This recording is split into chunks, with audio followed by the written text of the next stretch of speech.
مرحبا تماشوان هێژە bi rojek nû hûn bi mîtanê tîvî rene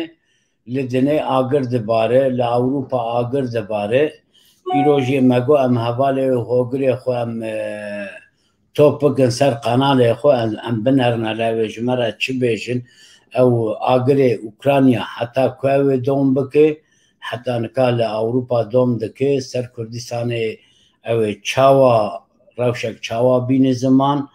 ew ser Kurda Tirka meşhur paye derxin êrişî Kurda bikin an Çîn êrişê ew çû navê min bîra kir Taywan bike yani dinê bi rastî jî dinê li şerê ciyanê duyemîn de şerê dikanin bibên herî mezin tehlikeyê herî mezin nika li Ewropê dibîne hûn zanin heta nika şer dûr veyê Ewropa bû dûr veyê Ewropa bû ji bo wî jî Ewropa ew hîsiyata şer tune bû yani ji bo wan nexembû kî li ku dimre lê nika şer ket orta wan em binerin di orta wan de ew ê çi bibin ew ê çî çîk bikin ji bo wî jî mîvanê me Mahfûz Yildiz hevalê me rojnamevan e û edîtörê Sînî Fêmeyê û gelek alîkarî ji me dike heval Zekî Hewramanî ev programa dudan pê re çêkin endamê kenekeyî li başûrê Kurdistanê hûn her di jî bi xêr hatin sersera ser çava hûn hatin kekê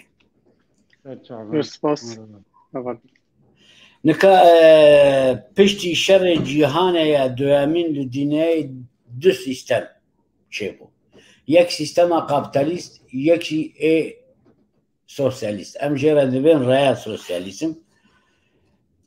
ew du cîhan par vekir lê nika ew du cîhan jî nema parveven jî nema herkes digot bîst û yek 21. yüzyıl çi digotin bîra kir sed sala bîst û yekî de işte ew ê milliyetçiliğî faşîzm vir de wê de xelas bibe em dibên ya dinê bûyî gundek bi rastî jî dinê bûyî gundek ama em dibînin du Sovyet hilweşiya Sovyet Sosyalîst Cumhuriyetî herkes dixwaze welateke xwe çê bike pêşî li Kafkasya dûra li Asya navîn û li deverê herî dunya û ji bo wî jî dewletê mezin ê emperyal dixwazin ji vê perçana perceh nû bigirin mesela Rûsya dixwaze Putin dixwaze bibe wek çarê Rûsya Amerîka dixwaze NATO hîn mezin bike Tirkiye dixwaze bibe Osmanlî û feqîrê Kurda jî û em bêjin wekê Kurda jî li deverê de pûç dibe dipelçixînin yani di vê warê de di rewşa nû de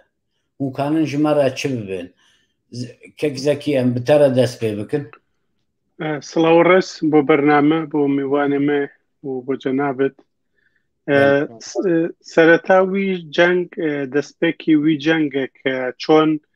welatەکان zilhêzî xۆyan pîşanî cîhan bidin Emerîka dەیەوێت cîhan bigire و Rûsyaş دەڵێت من دەمەوێ وî ku NATO hemû cîhan bigirim yan dixwaze NATO lawaz bibe NATO wî bergirî NATO lawaz bibe çûnke NATO piranî li Ewropa û li Asyaya yanî li Emerîka kem e boye Rûsya ji wî naxwaze Rûsya dixwaze wî NATO lawaz be û hêrişî wî bigerîtewe û hêrişî xwe dikate ser Ukrayna dagîr ka meselê Ukrayna dagîrkirdin li ser ew ye yekem hengavî wî Putin çi ye NATO lawaz ka dû hengavî xwe bere Ewropa bikişêne sê bi Emerîka biڵێt her ştek tu dêyîleyt min nabet ew bê her ştek tu li sîstema dayînê Rûsya bêdeng be dixwaze wî Rûsya zilhêziyê xwe cîhan pîşan bide lêre ji de Tirkiye li ser wî sîstem mawe yanî dixwaze Rûsya بکەوێ ینی لە بیری باوەڕی تورکیا دەخوازێت رووسیا بکەوێت لە بەرەوەی ناتۆ ئەگەر رووسیا لەو شەڕ بکەوێ ناتۆ مەزنتر دەبێت و تورکیاش ئەندامی ناتۆیە کە ئەندامی ناتۆ بوو بۆ تورکیا باشە وەکو مێ وەکو کورد پرانی لەسەر وی شەڕ مێ وەکو چەند ساڵی ڕابردووە وەکو شەڕ ئێمە کورد زەرمەند بووین مێ وەکو کورد پشگیری هیچ شەڕێک ناکەین دەخوازین ئاشتی ببێت لە هەموو جیهان بەڵام وەکو کورد مە تەنهاوە دەبێژین دەخوازین ناتۆ لە ئاسیا لاواز ببێت چونکە لاوازبوونی ناتۆ لە ئاسیا لەسەر بەرژەوەندی کورد دەبێت چونکە بەهێزبوونی ناتۆ لە وڵاتی ئاسیا مێمە وەکو کورد زەرمەند دەبین هەوا وی لەو شەڕەدا وەکو کورد زەرمەند دەبین بەێ کەک ماخوستر چ دەبێژێت لە هۆڵاندا لە ئەوروپا ئەف شەر وەتا چاواتێ خۆیان یعنی وە کۆنجی زانم خۆ هۆڵاندا ئەوروپایا ڕۆژاواییە و مێژی ئەوروپا لە هۆڵاندایە یعنی هۆڵاندا بەلچیکا ئەڵمانیا فرانسا ئینگلتەرێژی یعنی فکراوێژی خورد بوو ئەم بێژین لە ئەوروپادا لێ هوزانجا ئەوروپا قەتیان نها پێشەنگی ئەوروپا یەک و وڵاتێک پێشەنگی ئەوروپا فکرا ئەوروپا دکن هۆڵاندایە بەلچیکایە فرانسایە و ئەڵمانیایە بەێ یعنی وڵاتی ئیسکاندیناڤیاژی هەر چ کەس ئەوژی خورد بن تێدا لێ وڵاتی بربچاو وانانە شتێک و ئەس دبینە یعنی ئەوروپا باندۆرێکی چاوە ئەم بێژن وی شەراوێ لە ئەوروپا بکە تشتێک و هەری ئانە بربچاو دخویێ وێ کۆچبەری باندۆرێکی تام لە ئەوروپا بکە وێ پرسکرێکن مەزن دەربارەی کۆچبەریەدا دەرین ji ber ku ez wisa texmîn dikim ku Avrupa ji tiştekî awha re neamade bû amadekariyekî wanî û awha tune bû îca di serî de ji min got mêjiya Avrupa li vê dera ye yani mêjiya Avrupa dema li vê dera be li Hollanda ve piyekî NATOyê jî digire yani piyekî wê xurtî li vir e piyekî xurt yê aboriya dinyayê jî li vir e Lukriye li Belçîkaya yani navend Belçîkaya navend Hollandaya yani dema em li şerê cîhanê yê duyemîn jî em dinhêrin yani di nava îtifaka Amerîka û İngiltere'da û Fransa'da dîsa yê herî xurt dîsa Hollandî bûn yani Hollandî bûn Belçîkî bûn yani Ama Hollandî Belçîkî we di navê roja dinyayê de berçav nayên xûyan Belê yani pirwisa ji ber ku welatê biçûk in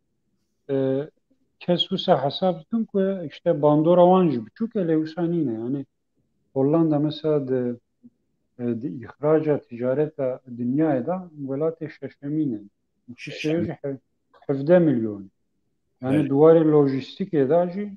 welatê hema vê du Amerîka da yê duyemîn e yani Amerîka re wê rikberiyê dike bêjin ku vê yekem îca em çi bêjin yani evî şera çi bû çima derket yekê min got yani Putin dixwaze NATOyê lewaz bike naxwaze NATO bi pêş de here rast e vî şera şerê parvekirina cîhanê û didome ew şer didome îca vî şera çi ye yani mesela bêjin şerra siyayê cîhanê ye tabii yani şerê seyemîn yê cîhanê û ew jî li ser dîsa li ser parvekirinê ser parvekirina çi ye li ser parvekirina enerjiyê yani enerjî di ser Rusyayê da derbas bû dihat Avrupa bandoreki çawa li têkiliyên Avrupa û têkiliyên Putin dikir Putin ji alî da zengîn dibû dewlemend dibû û ji alî polîtîk da jî بقوت بو يعني دمات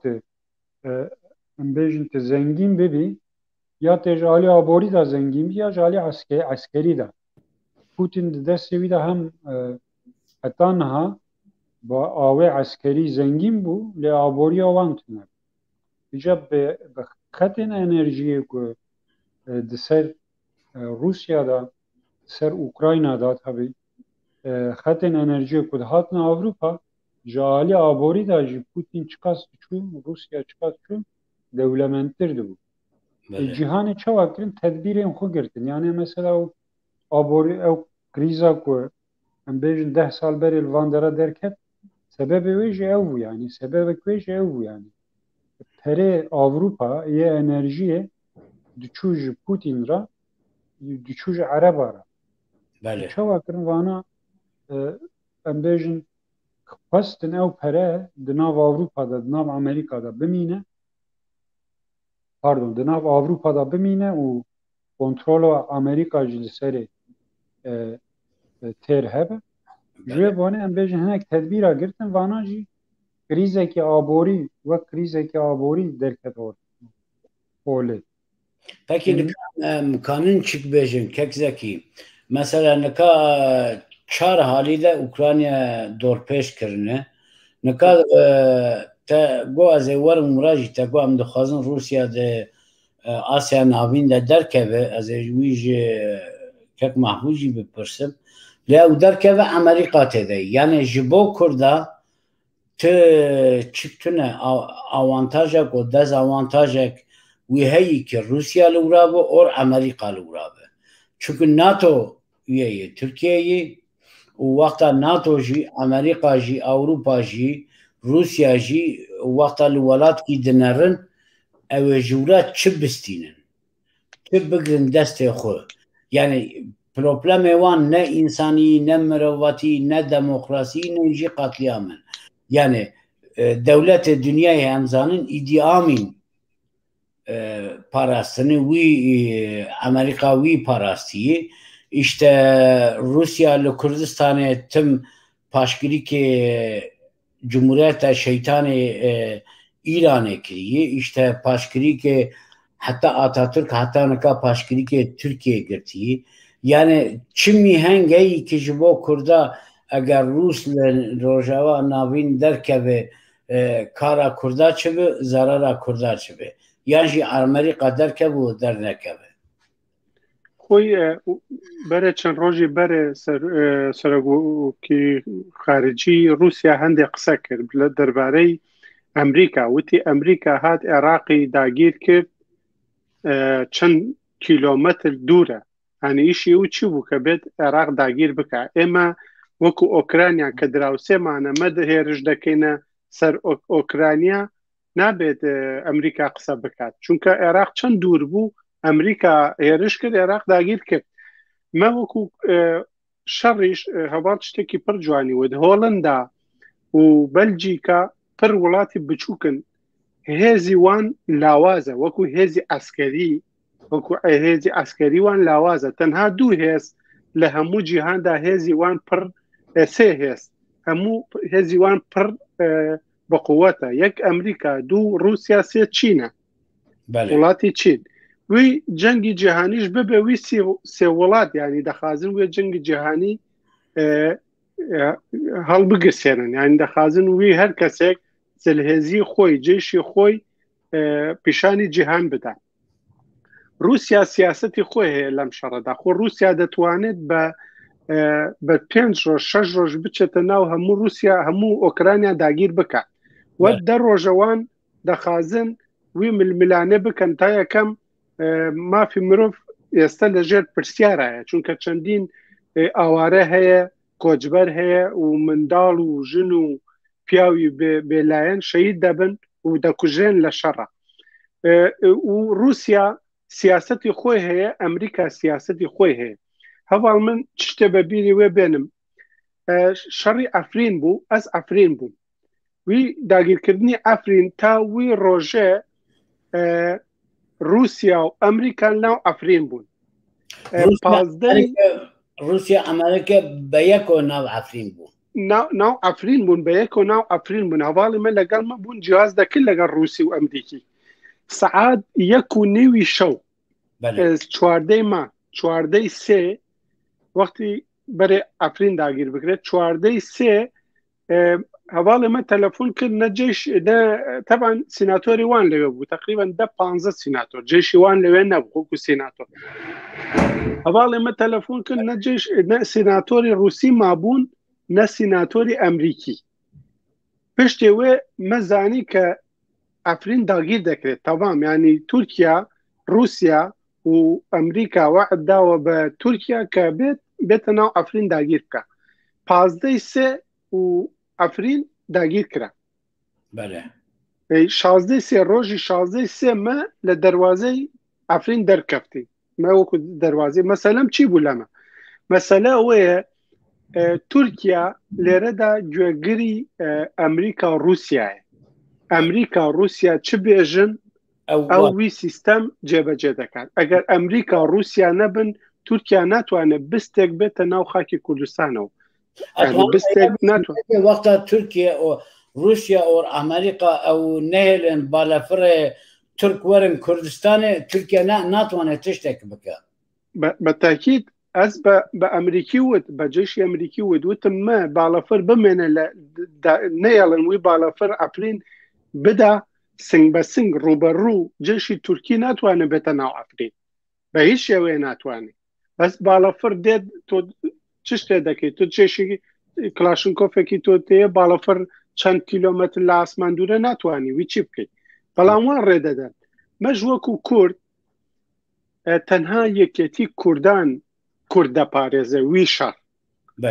وی شەڕ تەنها یەکێتی کوردان هەموو کەلی کورد هەموو هێزی حزبی سیاسی کورد یەک بگرێ هیچ جێشێکی دنیا نە ناتۆ نە تورکیا نە ئەمریکا نە رووسیا ناتوانێت وی یەکێتی لە ناو بەرێ بەس ئەوە گرنگە کورد وەکو کورد یەکێتی کوردی خۆی بپارێز مە دەزانین لە ناو سووریا جێشی سووری هەیە جێشی تورکی هەیە و جێشی ئەمریکی هەیە و هەواڵی مێژ لە سووریا هەن لە ناو باشووری کوردستان جێشی رووسی هەیە جێشی تورکی هەیە جێشی ئەمریکی هەیە ئەو دیتیش ینی دەبینن نقاش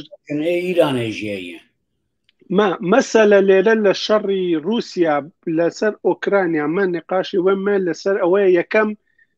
جیهان جلهێزیە خۆی نیشان بدات وەکو رووسیا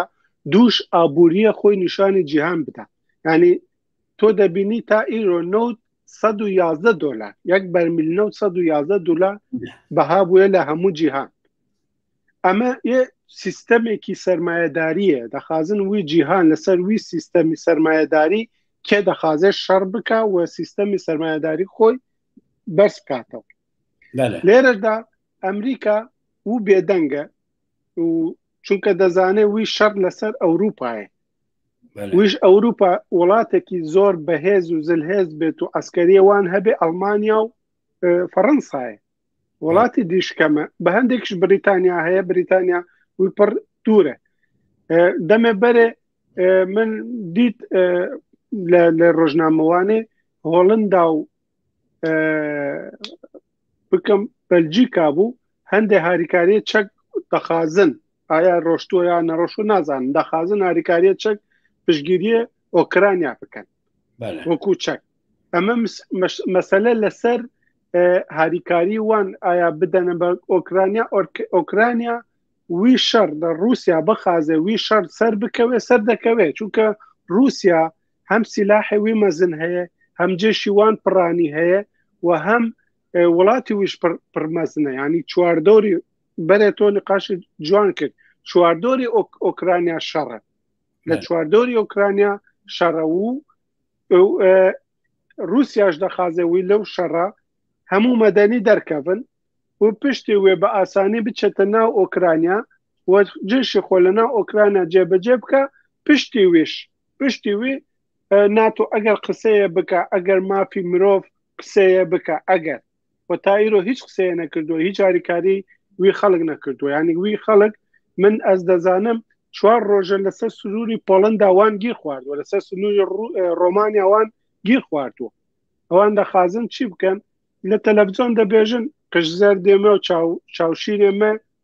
دەکوژرێن نابێ ئەوروپا دەرگای وان نەکاتەوە مە دەخازین وی میوان بێت وی 2 ملیۆن ئینسان ڕوو بکاتە ئەوروپا هەواڵ لە ئەوروپا دەزانێ ئەوروپا مشکلە دروست دەبێ بۆ ئەوروپا وی هەموو ئینسان ڕوو بکەنە ئەوروپا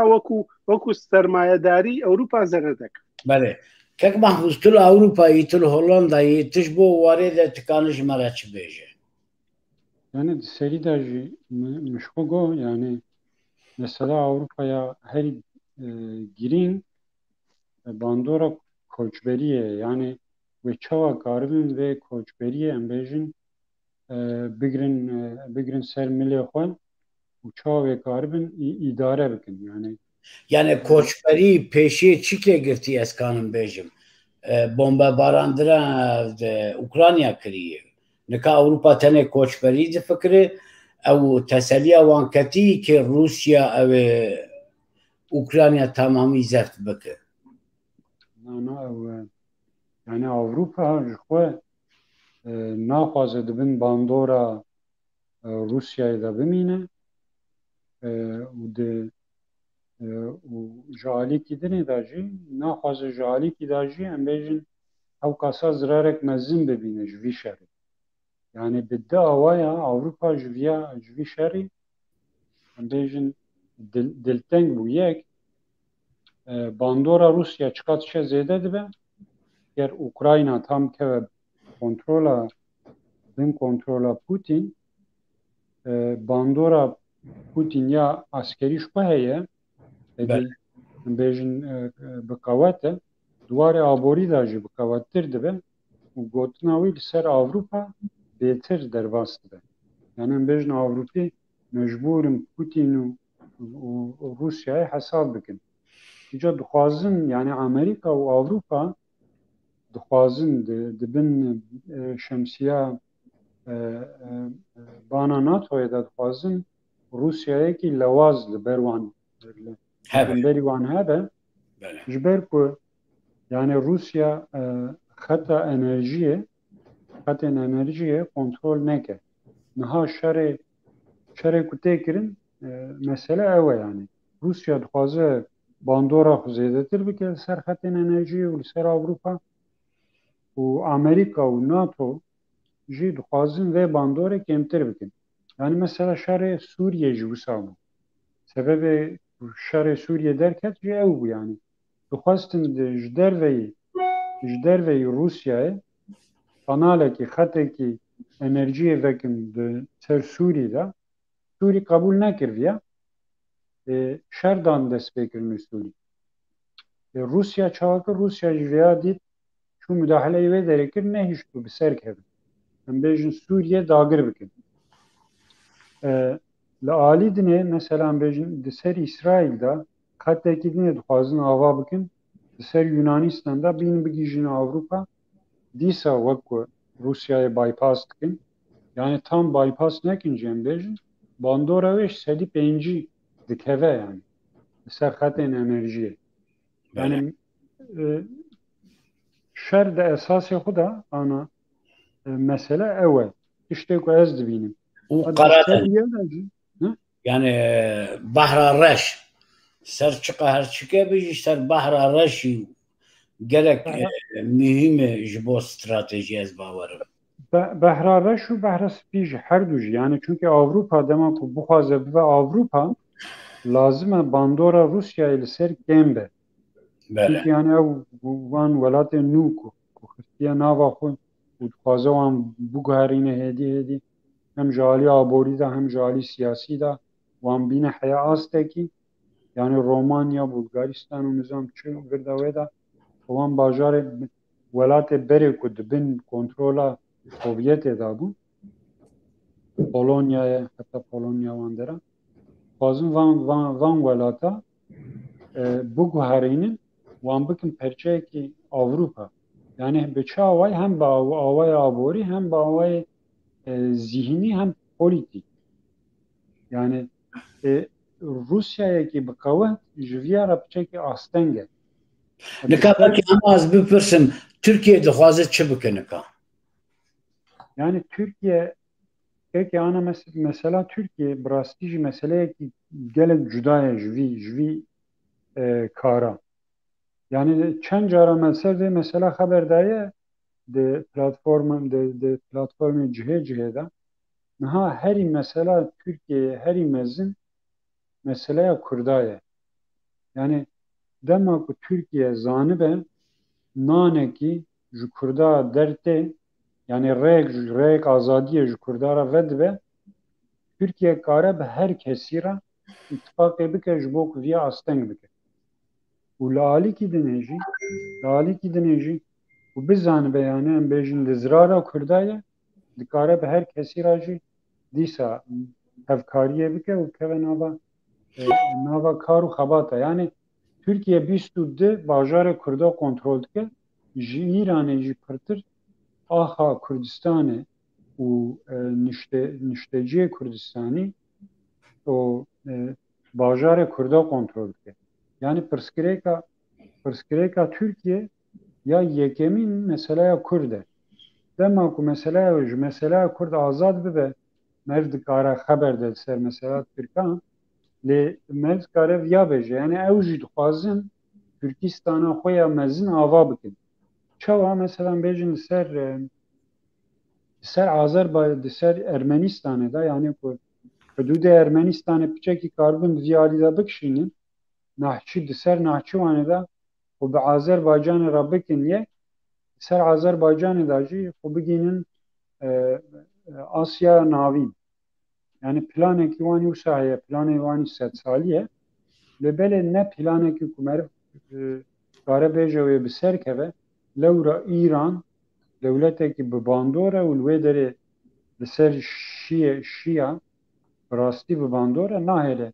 Türk zû xwe dirêjî rojhilata Asya navîn ke. بله û Rusya jî yani Rusya jî di ewan welatê ku ji xwe re dibêjin welatê Tirkiyê kaşo dibin kontrola Rusya'dan yani.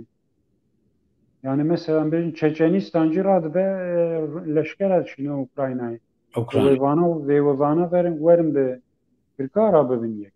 اره Yani doza Tirkan geke Zekeriya go bibore. Geke Zekeriya go yani bandora Türkiye û politikaya wê resen tune yani. Xweser tune yani. Ya dibine kontrola Amerika'da ya dikeve bine bandora Rusya'yı. Wekî dine politikayên wê resen terbixwe tune yani. کک زکریا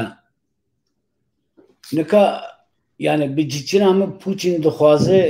ne wek Sovyetê tiştek wek Sovyetê ava bike dixwaze wek çaretiya Rusyayê berê ava bike em dinerin Erdogan jî dixwaze Osmanlî bi pêk bîne NATO tişkî de dixwaze wexta çika NATO dibînî Rusya dibînî Türkiye dibînî tedbînî NATO Avrupa ji Türkiye pêştir e. Yani hem aborî hem demokrasî hem jî hêlê dinade. Nika li Kurdistanê ji bo çareseriya Kurdistanê yani Kurd di vê şerê de û şerê dinade gerekî politika çawa pêşkêş bike ki zarar nebîne pêş de bikeve.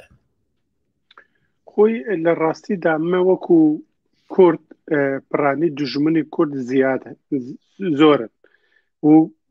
dijminê Kurdî ji hêzî wan piranî gewre ye wekû Tirkiye, wekû Êran, wekû welatê Erebî û Kurdîş li nav xwe hindek lawaziyê wê heye.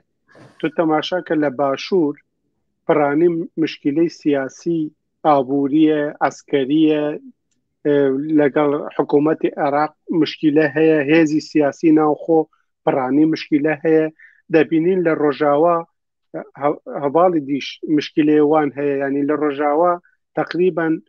بڵێم 500 و چ شتێک حزبی سیاسی هەنە هەندێک حزبی سیاسی وان باشە هەندێکیش دەخوازن هەندێک مشکلت چێ بکەن هەندێک حزبی سیاسی لە باکوور مشکلە هەیە تۆ دەبینی لە باکوور هەموو کەسانی چالاکەوان هەواڵی me ینی هەموو لە زیندانن هەوو کە هەر کەسێ هەواڵی چالاکی بوو هەر کەس هەواڵێکی ڕۆژنامەگەر بوو محامی بوو کەسێکی باش بوو وەکو کورتپەروەر بوو وڵات پارێز بوو تورکیا هەموو زیندان کرد مە وەکو گەلی کورد هەموو کوردستان لە هەر شوێنێکی دنیا بین دەبێ یەک بین وتاری نقاشمە یەک بێ و هەموو وەکو کورد پشگیریەکی خاکی کوردستان بکەین مە دەبینین خاکی کوردستان لە باشوور لە سەدا شەستی دەستی عەرەبە باکوور هەواڵ شتێکی پڕ جوانی وت باکوور ڕۆژ بە ڕۆژ تورکیا دەخوازێ هەموو شاری باکوور داگیر بکە زمان لە ناوبەرێ هەموو گەنج لە زینداندان لە ڕۆژ ئاواش هەم مشکلەیەکی سیاسی هەیە من نقاش لەگەڵ هەواڵی ڕۆژاوا کرد هەواڵی ڕۆژاوا پڕانی کێشەیەکی پڕانی هەیە یەکەم کێشەی ئابووری هەیە دووەم سووریا ناخازێ کورد وەکو کورد لە ڕۆژاوا زمانی خۆی هەبێ خاکی خۆی هەبێ دارایی خۆی هەبێ هێزی خۆی هەبێ لە تورکیا مە مشکلەیە هەیە لە ڕۆژهەڵات و دەبینین حکوومەتی ئێران تەنها شیعە دەبینێ عەقلی وی تەنها بینینی دەوڵەتێکی شیعەیە پەلاماری عێراق دەدا لیبیا دەدا و سووریا دەدا زۆر شوێنی دی یەمەن دەدا تەنها ئەو دەوڵەتی ئێرانیش دەخازێ وێ وەکو شیعەگەرایەتی هەموو جیهان بکرێت تورکیاش دەخازێ وەکو عوسمانی بچێتە تورکیا کەرکووک و مووسڵ و ئەفرین و تا قامیشلوش بێت و لێوەشەوە بچێتەوە بۆ تا یەمەن بچێت لێرەدا وەکو کورد بە پرسیارەکە وەبوو لە من وەکو کورد ما وەکو کورد دەبێ هەموو هێزی سیاسی و هەموو سەرکردەی سیاسی چه هەواڵانی پەکەکە چه قەدەپە چی یەکێتی چه هەواڵانی پەیەدە هەموو هەواڵانی دی یەک بگرن و نقاشێک وەکو کورد ئێستا ئەوە ینی شەڕ دەخازێ بچێتە بەر ماڵی هەموو گەلێک هەموو وڵاتێ هەموو وڵاتێک کە دەچێتە بەردەم ماڵی هەموو وڵاتێ دەبێت پیلانێک بەرێ هەبێ ئەگەر پلانێکمان نەبێ وەکو کورد یەکگرتنێکمان نەبێ لە ڕێکەوتنی جەزایر خراپتر بەسەر کوردادێ خراپتر بەسەر کوردادێ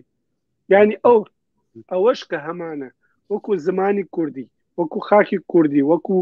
نەتەوەیەک وەکو کوردی وەکو ئەو پارچەی باشوور و ڕۆژاوا ڕزگار بووە ئێمە وەکو کورد ئەگەر یەکگرتنێک نەبێ وی پارچانش لە دەست دەدەین بەڕاست بەلێکێکی ئەس دەخوازم ویژی بێژم نەکە پانەبەر لە کوردستان تورکیا کوردستان ڤاڵا دەکێ لە ڕۆژەوە خۆرد ڤاڵا دەکەن نەکاسکانم ژوەرە ئایدیایکی بێت مەسەلا ئەڤ نێزیکا 15-20,000 کەس ناو ساڵێکی 2 ساڵیدا هات قەنەدا ئارا قەنەدا و تورکیا 10,000 کیلۆمەترە هەیە یعنی دارامەدا بەحرەیی و بە ئەیرپلەین ئۆر بە گەمیە هونکانن ئەنجا بێن گەمیە مەزن لێ دیساژی ئەس دبینم gelek ez programê ser qenada çê dikim se gelekî insan dixwaze yani bi hezara bi 100,000 kes dixwazin ji Tirkiye derkevin lê êkê dixwazin ji Tirkiye derkevin sedî nodê wan xortê Kurdin nika ew ez li başûr jî wilayî rojeva nezanim ama li rojhilat jî wayê rojhilata navîn jî wayê yani wexta welatek boş di destê me de be em ê çawa bikin yani ev hûn çi dibin ji bo xortê Kurd û kanin çi bêjin kek me hevûsirateyî tu bêjî ev bersiva be dime yani ji xortê Kurd ra rewşeka wiha da meriv çi bêje jî vala ye yani bêjî bêjî welatê xwe bernedin axa xwe bernedin axa bav û kalaye tiştê wisa lê min bi xwe dev jê berda ez hatime ji ber rewşa siyasî ez bêjim kekê nika deqekî li vir tişteke yani ê rewşa siyasî polîtîk gelek însan hatine di wê ew reşê xerab de tu zane di heşteyî de di nodî de û nika 2020 vir de ew reşê siyaset gelek xerab e yani hinek însan heyê bi rastî ya ew ê her gerîla ew ê dest bi şervanî bike یا او هر حبسه یا جاوه در کف در با یعنی سه چیکا جیان سه چاره ویایی وکی دی چاره وی ترنه اما خورت دنا از بیم لی İzmir'e لی İstanbul'e جیانک وی جیهی پرجی قازنشتی که دیجازی herkes دخوازن در کبن yani لکردستان zaten ev fakir و فقاره نکانن در کبن اینکی چاوکری به اینک جی پره مال بابی وی هبسه بفروشی یا جی هر ده تفجیه پره بگرو وا در دکبن yani تشتک عجیب چه بوی نکان نه وقت برای بله از بیجم گشه سیاسی در دکتن دخوازه جبو آبوری در که zaten دولت ترکیه و دولت درنا وک چیکا دشان وک کولا دشان دورا Almanya tüm khozanı tele Hollanda jiyayı leneka devr gellek guharti yani jibo wit çidi veje. Peki yani yeme hem jber rewşa abori diravin hem jber rewşa siyasi diravin yani jali etniki da probleme mehene probleme kurda ne teneli Türkiye le İran'ı le velat-ı Arabacı ve le Türkiye'ci hem jali etniki da problemi mehene hem jali abori da yani her du kudbiniye jali siyasi ve abori da embejin yani Türk buxu diravin mesela jber rewşa siyasi le ali ki jber rewşa abori diravin jber ku embejin kes dema üniversitede kadın 4 sal üniversitede kadının embejin şura kimlik eki bir destekin ve lazım hem bir kara bakın hem bejin sosyolog hem bejin psikolog ya jı doktor ya jı nizam gelek her bu her mesleki tarif ya beji yani iş nabin peyda nakın demek iş dibininci hem bejin maaşı kududun wan tera jiyana wan nake tera jiyane ki wani hem bejin jibo zaruki hoppe şarojeki avaki yani bejin maaşeki usa dahatiye usa jibo antine kutuşteki usatine ve evjid xwazin biravin yani ana hudud vekin eşya hududa vekin bejin wejni nive Türkiye nive İran devlet Araba o buxu biravin verin veder askanın ben Fars u Türk u Arab hafta u 5 sadi haşte belki sadi not giş biravin buxadi yani jber kuraş havaya yani hem jali etniki da hem jali siyasi da hem jali abori da jber ku zahtene azadi tine yani insan demate vedera kesatiye hemek dev gihje ku evji insane ke kesatiye ku heye dema bxabte saate hawkasa paradistine mehe hawkasa paradistine sale embejna 3 salada 4 salada karaş kura qaniye ki bistine arabe ki have bizewce ve xodi zaru insan jwe bani dravin yani avan sebebat hep lali ki yani ve ki şer yani şer nakade duvalate rojlata navin da şer nakade yani ve de serida ve gote di Avrupa şer dur bu ve Ukrayna dest bekir şer hat nav Avrupa yani از باورم نکا شهر هات اوروپا از یعنی گورا فکرامه اوروپا و هنک ده duruma penabera fem beke en az gelle Avrupa ve fem beke çünkü eke bere tim dahatın rojalatan avin dahatın u wan biçuk dibinin neka şer na wan de jitaqiya keke eşter çike bepirsim yani az ejwa her diye bepirsim neka Kürde ki derde kevin Avrupa or Amerika or Kanada tişteki az dibinin ten komeleme ten komüniteme hatta demek ki hatta işe debek Türk deben kağıt kürek işe heyya yani İngiliz deben paperwork ev işe ho xallastikin ke nastikin sen nastikin dur verdi kevin yani jibo çuvayi yani ev çumaneyi azanım gelek insan jinten gelek cahşiten gelek eke iflas kırını 3 kağıtçı bunu nizam işte her çeşit insan ten از ویاجی زانم لی ای که ام دبین صافه yani باشه چیکی تزبینی دو سه ماهشون ده ایشی و قضیه 6 ماهشون ده و هری باش سالکشون ده نه تیم کومله نه سلاف دزن کردا یا جی درم به ناو مروه خو ناو اقربه خو ناو چیکی خو چیک دبن از بیشم دمینن ایشو کاری خود دبینن و کرد تنه چه دبه دعوت و وک شنیه دا تیبار هف سبب اوی سدام او چی یعنی بوه خوی لراستی دا من وکو باشور نقاش بکم سالی 2013 تقریبا سالی 90 کان خلکی پرانی چوه اوروپا سالی تا 2013 خلق لە ئەوروپا دەگەڕایەوە بۆ باشووری کوردستان چکە ڕەوشی کوردستان باش بوو پارە هەبوو شتێکە بوو خەڵکی پرانی دەگەڕایەوە لە کوردستان ببوورە هەنێک گەلێک هەواڵێک ئەز ناستکرد لە ئەمریکا و لە قاناداژی چوو باشێر و کوردستان ڤەگەری وڵات ڕاست بەڵێ ئەو کات پرانی باش بوو بەس دوای ئەوە حزبی سیاسی کە گەندەڵی دروست کرا و دەست کرا بە گەندەڵی و پارە خواردن و ململانەی سیاسی لەگەڵ حکوومەتی عێراقی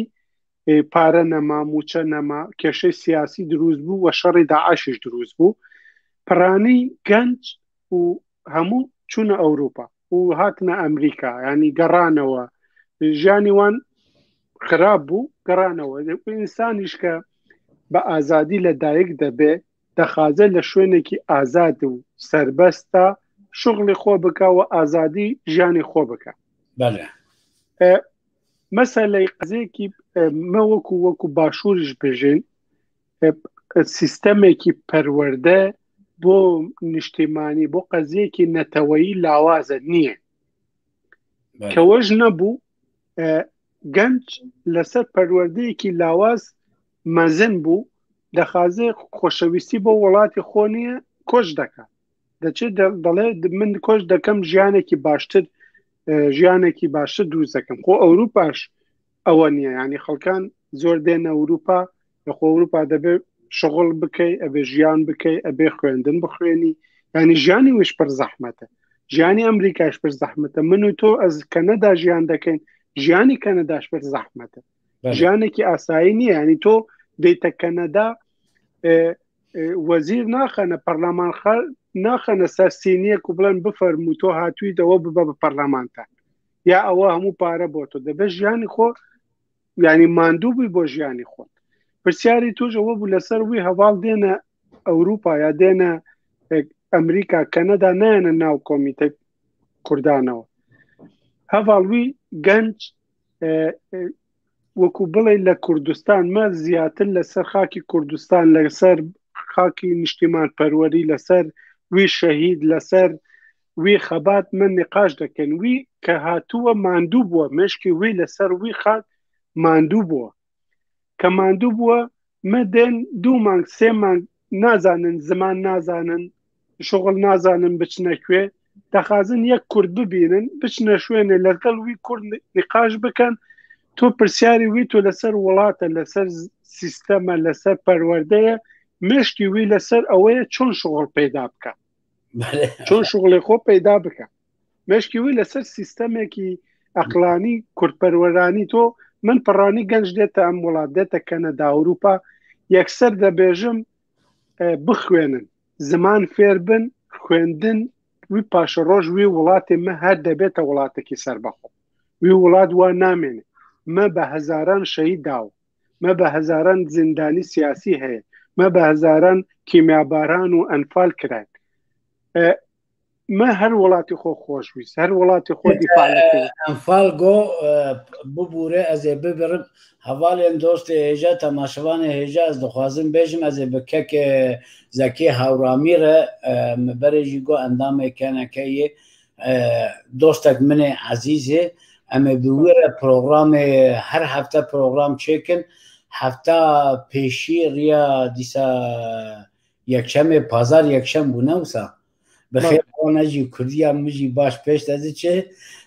یکشم ام جبو حلب چه پروگرام چکن ام بنرن ام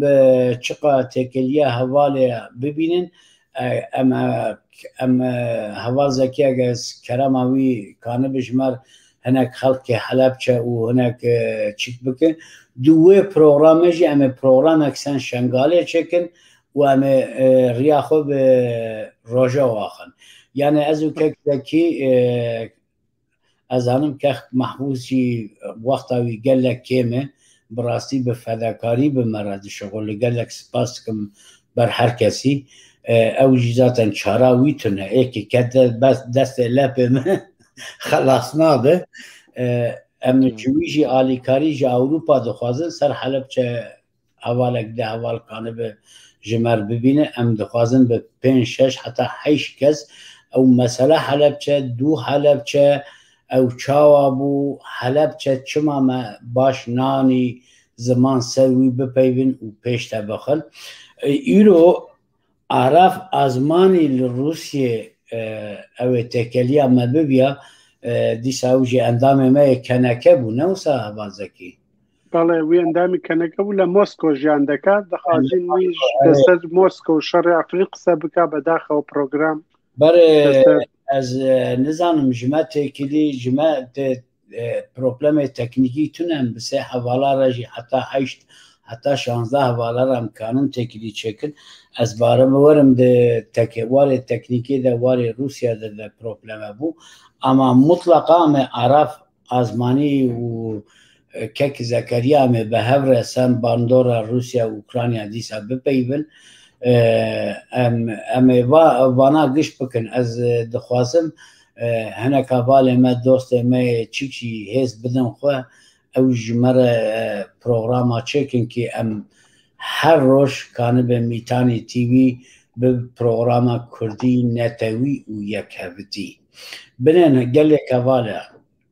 اون چیز من بنین روحی ما پککی روحی ما پراتیکا منه از بخونه پککی ما نه ناف پککی دم اما روحی ما جیانا ما مجیه ما دل ما پککی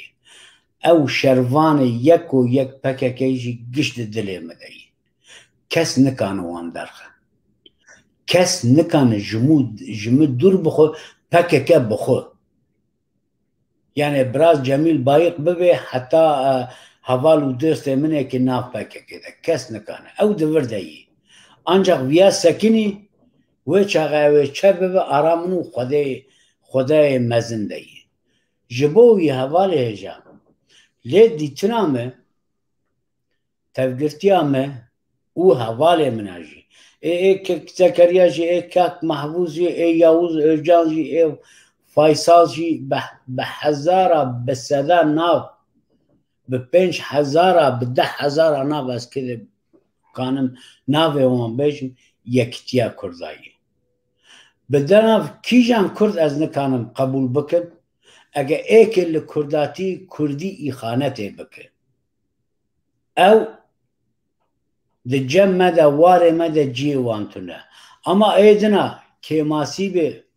خطابه تدی دبی ترک دبی اکسیکلیک به و کرد دبین هنک خطی وی که ماسی وی هبن او گش بری منه او گش حواله منه او گش دوست منه یعنی از سرک برجانی جی اجی حزدکم از پولیتیکاوی نعجبینیم جی از طالبانی جی حزدکم پولیتیکاوی نجبینیم چونکه 100 سال خونا دانش بوریا کردستانه بلکه دیتنا منو وان نیکم برای جارا گرلک مجوانا گوتی جاش مبوه چاوه مذکری لی ازانم خطره یعنی پیشمره گکی به 5000 و 6000 در شردکه خورت روژا و پیرک روژا و در شردکه لازم ذاتن لکردستان هم بیشن ترکیه 7 باجار یک بود 1000 گنج ما قتل کرن بنه ایمه 10 مه آجود 10 مه قاتیاما ترکیه آجود لاشێ me li soqaxa me ne Ewropa ne Amerîka ne Rusya ne temayê dünyayê kes li me xwedî derneke. Yani Kurd bê kesê dünyayê ne. Ege viya Kurd hîn fêm nekin ji wan re çi bêjim? Ka hûnê çi bêjin kekê her yek kek Mehfûz devam bike bira dûra jî kek Zekeriya wan programa xwe bigirin. Çunku zêde dibin millet temaşe nake. Gelek sabî welat divê warî de ji xwe timîn ez dibêjim yani ême her çara me Kurda bi rastî ji yekîtiye yani ger yekîtiya me tune be di rojhilata navîn de wê me tu nebikin yani em bêjin yekcara pêlekî tam xulê dixin gelekî ji me dikujin yani bi hezara mesela diwan şerê Hendeka da di hezar Kurd Portê Kurd şehîd ketin yani ev hejmarekî hindik nîne. Di şerê Sûrî de 10,000 Kurd çûn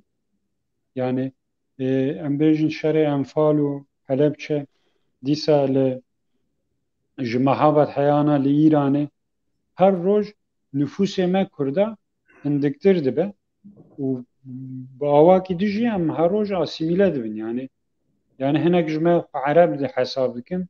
hinek ji me xwe Îranî hesab dikin Fars hesab dikin û hinek ji me jî diçixas çe dibin Tirk yani mesela li Elazığê ji Karlıyova'ya ewkê navê wî kurmancî nehat bîra min hene a Bingolê yani tîma futbolê çiye Elazığê pişta Diyarbekirê ha yani çiye Elazığê li wê derê gotine işte ji ber ku taxma Kurda hatiye em bêjin alayên sloganên nîjadperestî avêtine êrişî taxma Bingolê kir çewlkê neka mêzeke yani di nav cîgera Kurda da di nav axa Kurda da em bêjin ciyê ku ji Kurda re dibin neyar ava dikin yani merkezên navendiyê ku neyartiya Kurda bikin di nav axa Kurda da ava dikin yani mesela li Mûşê dinherî nîjadperestî heye ya li Erzuromê nîjadperestî heye li Elazığê li Erzincanê nîjadperestî toxmê nîjadperestiyê davêjin hêşîn dikin di hemberî Kurda nîjadperestiya Tirka kek Zekeriya qala yekîtiyê kir bi min gotinê wî gelek xweş bûn ez dixwazim ew dîsa di vî warî de dewam bike yani çara me Kurda yekîtiye bi rastî nika dora te keke Zekî kerem ke زۆر سپاس وەڵا me wekû Kurd berek nîqaş kir min ez hemû bajêrê Kurdistan çûme hemû Kurdistan çi Rojhilat çi Bakur çi Başûr çi Rojava wemû ez bo meynetî gelî Kurd çûm ez neçûm yani bo seyran û sefre û bû me lerzeyê wan ez çûme harîkarî bû me lerzeyê Kirmaşan ez çûm لەسەر مافی مرۆڤی ڕۆژهەڵات وی هەموو ئینسان ئەعدام دەکرێن ئەس چووم لە من چوومە کەرکووک چوومە شەنگال شەڕی عەفرین چووم شەڕی کۆبانی چووم هاریکاری وانی وەکو کوردێک وەکو ئینسانێکی کورد ئەس من بیری من وانییە ئەس باشوور یا لە هەورامان من مەزن بووم دایکی من شتێک دەبێژم دوو برای من شەهید بووە دایکی من دەبێژە من 6 کوڕ هاتووە دنیاە و دوو برای من چون 4 برای من ماون ez û sê birayê ew dibêje ez hez nakem zarûyê min li cihê xwe bimre ez hez dekem wekû wilatparêzê dayika te negê dayika te paçî dikim qurbanî tu dayikê min jiyan nema ez der roj Kanada bûm dayikê min mezela wî de ez negê wî maç dikim spas dekem qurbanî bes mesele çi ye hemû xurtê Kurd hemû însanekî Kurd دەبێت لە خودی بنەماڵەیە خۆ وڵاتپارێزی و وڵاتپەروەری بنیاد بنێ لە هەر شوێنێکی دنیا بێ ما ئەس باشوور چوومەتە باکوور چوو لە باشکوور چوومەتە ڕۆژهەڵات لە ڕۆژهەڵات چوومەتە ڕۆژاوە ئەس چوومەتە ئەوروپا، رووسیا، چین، ئەفریقا هەموو وڵات چووم وەکو کوردێک چووم تاکە کوردێک کە من دیاری حەلەبچە کیمیابارانی حەلەبچە دام ساڵی 2010 دام بە ماندێلا ماندێلا لە ژیان مابوو لە خەستەخانە بوو من وی دیاری حەلەبچەیە وی دوو سیدی حەلەبچەش چۆن ڕژەمی سەدام بیمبارانی حەلەبچە کرد و زاروی حەلەبچە شەهید کرد ویش ڕەمزی گەلی کووردا هەموو کووردا بڵێم نەخشەی کوردستان هەموو باژێرە کوردستان هەدیە وی کرد ئەو وت من کورد ناز دەکەم و کوردستان ناز دەکەم قسەی ویش هەبوو بۆ تورکیا هەدیە وان شاندبوو بۆ ماندێلا وتبوو ناخاز مەگە یەک ڕۆژ کەسێک کورد بێ دەزانێت تورکیا بای چەندە دەوڵەتی تورک ئەس وت من ئەس حەلەبچە ناز ناکەم بەس وی بەرەوی سیدی بینی بوو دیار بوو نامە بۆ من شان دەستخۆشی کرد مەسەلەم چییە؟ مەسەلە وەیە وەکو کورد مە لە هەر شوێنێکی دنیا بین دەبێت زمانی خۆ کەلتوری خۆ خاکی خۆ نەتەوەی خۆ یەکگرتنی وەکو کورد بیرکەین ئەس من ناخازم ببینم چاوی وەڵاوە قەدەپەیە ئەوە یەکێتیە ئەوە پەکەکەی ئەوە یەزیدیە ئەوە مسلمانە ئەوە کریستانە یا ڕەفیقیە وان ناکەم من دینێ من وەکو کورد چاوێ من وەکو کورد هەموو کوردستانین ببینێ برا مشکلەیەک لەسەر کورد ببێ هەموو دەوڵەت تورکی عەرەب فارس دەبنە یەک بۆ لێدانی کورد کە کورد سەرێ خۆ دەرنەکە چما مە کورد وەکو یەزیدی مسلمان کریستان کاکەیی شەبەک هەموو شیعە هەموو زمانێ هەورامی هەیە کەلهوڕی هەیە کرمانجی هەیە عەرەبەیە تورکەیە هەمە شتێک وەکو کورد هەیە لەسەر خاکی کوردستان ما وەکو کورد چما وی بیراری نەکەین باشە مسیبەت لەسەر خاکی کەرکووک هات عەرەب نەبوو تورک نەبوو کورد نەبوو هەموو زمان هەبوو مسیبەت چوە سەر ماڵی هەموو ئینسانە لە کەرکووک بوو مسیبەت لە هاتە سەر حەلەبچە خۆ وی سەدام کیمیایی ناو حەلەبچە کرد جوولەکە هەبوو کاکەیی هەبوو مسلمانی ژەبوو هەموو ئینسانی شەهید بوو چی بوو زمانی مە کورد بوو ئەو بیر دەکاتەوە وی زمان کووردە مشکلەی و عەرەب و مشکلەی دەوڵەتی فارس و تورک و عەرەب مشکلەی دین نییە مشکلەی وان لەسەر خاکی مەیە لەسەر زمان و کەلتور و ئاداب و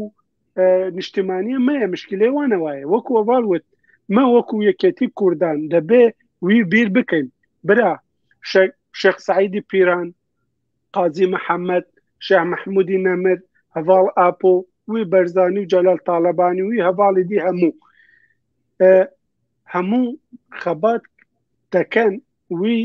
هەموو خەبات کرد وی هەموو جوان وی هەموو ببینێ هەموو خورد وی هەموو ببینێ برا تورکی دەوڵەتی تورک دەوڵەتی فارس دەوڵەتی هەموو ئەقلیمی جیهان دۆستی کورد نییە تەنها دۆستێک